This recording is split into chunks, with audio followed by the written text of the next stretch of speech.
पिंकी जी, budget पे क्या कहना चाहेंगे? जैसा कि मैंने कहा, ये बजट जो है उत्तर प्रदेश का आया है, ये डबल इंजन की सरकार का बजट है और डबल इंजन की सरकार का डिजास्टर भी है, क्योंकि इस बजट में शब्दों के मकर जाल में फंसाकर उत्तर प्रदेश की भोली भाली जनता को केवल लोभ लुभावने सपने दिखाए गए हैं। पहले भी बजट आए, वो बजट अभी तक पूरा वो पूर्व का बजट नहीं खर्च कर पाए हैं और ये नए सपने दिखाकर उत्तर प्रदेश की जनता को एक बार लूटने के लिए तैयार, गरीब किसानों को लूटने के लिए तैयार, शिक्षा के लिए कहीं पर भी कोई ऐसे पैमाने तैयार पूरे सुदृढ़ तरीके से नहीं है कि इस उत्तर प्रदेश की जनमानस, इस उत्तर प्रदेश के नौनिहाल एक अच्छी शिक्षा प्राप्त कर सके, युवाओं को रोजगार मिल सके, किसानों को एमएसपी की गारंटी मिल सके, महिलाओं को सुरक्षा की गारंटी मिल सके।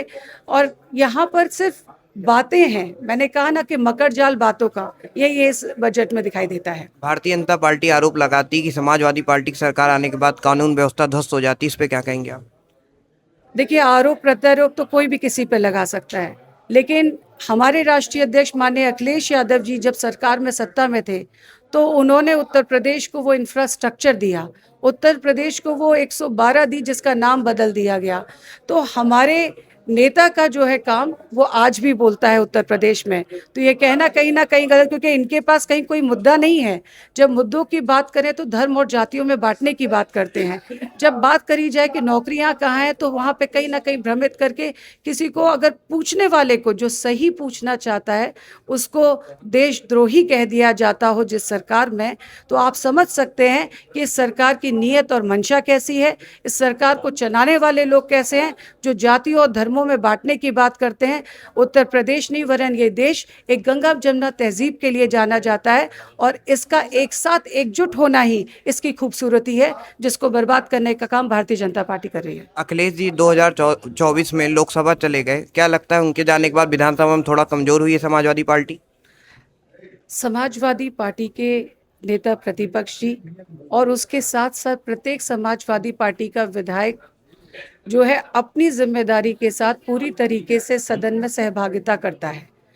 राष्ट्रीय अध्यक्ष जी का जाना कहीं ना कहीं एक हम लोगों को कमी महसूस होती है, लेकिन उनकी जिम्मेदारियां बड़ी हैं, उनका दायरा बड़ा है और जब वो बात अपने सदन में लोकसभा में करते हैं तो देश दुनिया के लोग उस चीज़ को देखते हैं।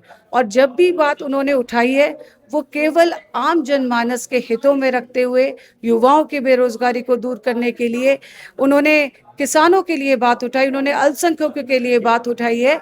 तो वहाँ उस सदन, बड़े सदन में भी एक हैं वो, तो वहाँ वो अपनी जिम्मेदारी बखूबी तरीके से निभा रहे हैं।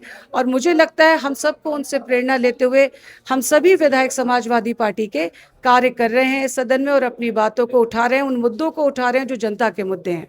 पिंकी जी, समाजवादी पार्टी लगातार पीडीए की बात कर रही, क्या इस पीडीए में अगड़ा नहीं है? पीडीए में वो शोषित अगड़ा भी है, ऐसा नहीं है। पीडीए का मतलब ही यही है, पिछड़ा भी है, दलित भी है, अल्पसंख्यक भी है, अगड़ा भी है जो शोषित है।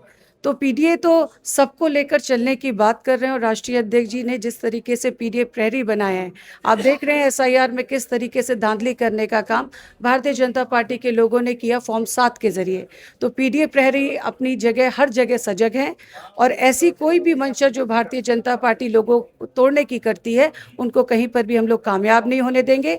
और आने वाला 2027 पीडीए के साथ मिलकर राष्ट्रीय अध्यक्ष अखिलेश यादव जी उत्तर प्रदेश में सरकार बनाने का काम करेंगे। समाजवादी पार्टी पर आरोप लगता है कि जब उनकी सरकार आती है तो एक ही जाति का बोलबाला रहता है, इस आरोप पे क्या कहेंगे?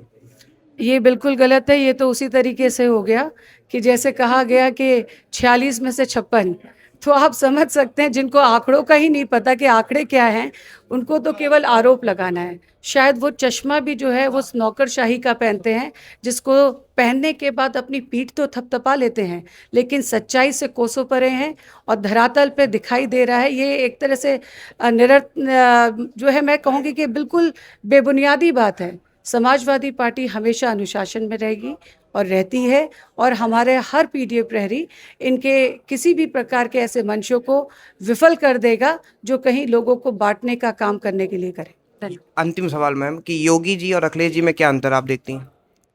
अखिलेश जी के पास विजन है और एक तरफ जो आज मुख्यमंत्री जी हैं वो दूसरे के विजनों को देखकर चलने की बात करते हैं वो भी कहीं ना कहीं राष्ट्रीय अध्यक्ष जी अखिलेश यादव जी की जो मंशा थी उस चीज़ को वो भी कहीं ना कहीं अपनाते हैं।